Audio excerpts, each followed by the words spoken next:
Hello everyone, চলে আসলাম তোমাদের সামনে আবার একটি নতুন ব্লগ নিয়ে। আশা করছি এই ব্লগটা তোমাদের সবার খুব ভালো লাগবে। তো ভিডিওটা স্টার্ট হলো গাড়ি থেকে, কারণ আমরা একটা জায়গায় যাচ্ছি। তো ভিডিওটা দেখলেই বুঝতে পারবে আমরা কোথায় যাচ্ছি আর কেন যাচ্ছি। তো সুন্দর ভিউ দেখতে দেখতে আমরা গান শুনতে শুনতে যাচ্ছিলাম।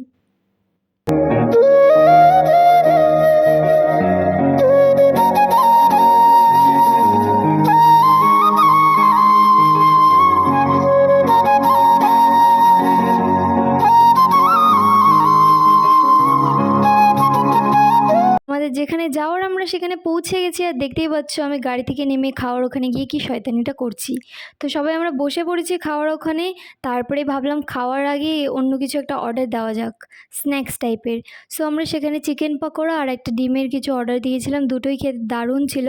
তো অলওয়েজ আমরা লাঞ্চটাই বাড়িতে করি, ডিনারটা বাইরে করি বার্থডের দিন। তো এবার ভাবলাম চলো বার্থডে বয়কে নিয়ে লাঞ্চটাই বাইরে করা যাক। তো বার্থডে বয় স্পেশাল খাবার খেতে চেয়েছে, সে বিরিয়ানি লাভার।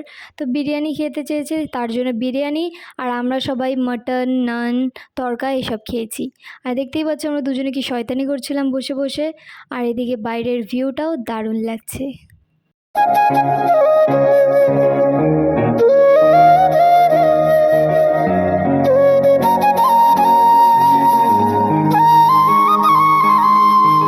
সো খাওয়া দাওয়ার পর আমরা বেরিয়েই চলে গেছিলাম কেক শপে, বিকজ কেক নিতে হবে। তো সেখানে গিয়ে আমি কেক চুজ করছি, আর এদিকে দিদি বলে পেস্ট্রি খাবে, তো তার জন্য ও পেস্ট্রি নিল।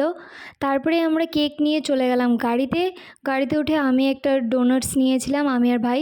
তো দুজনে অল্প অল্প খেলাম।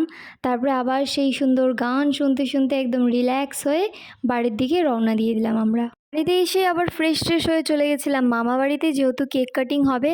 আর দেখতেই পাচ্ছ কেকটা এটা চুজ করেছিলাম আমরা।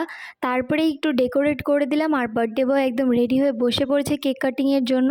তারপর সবাই বার্থডে বয়কে আশীর্বাদ করে নিল, তার সাথে সাথে আমিও করেছি।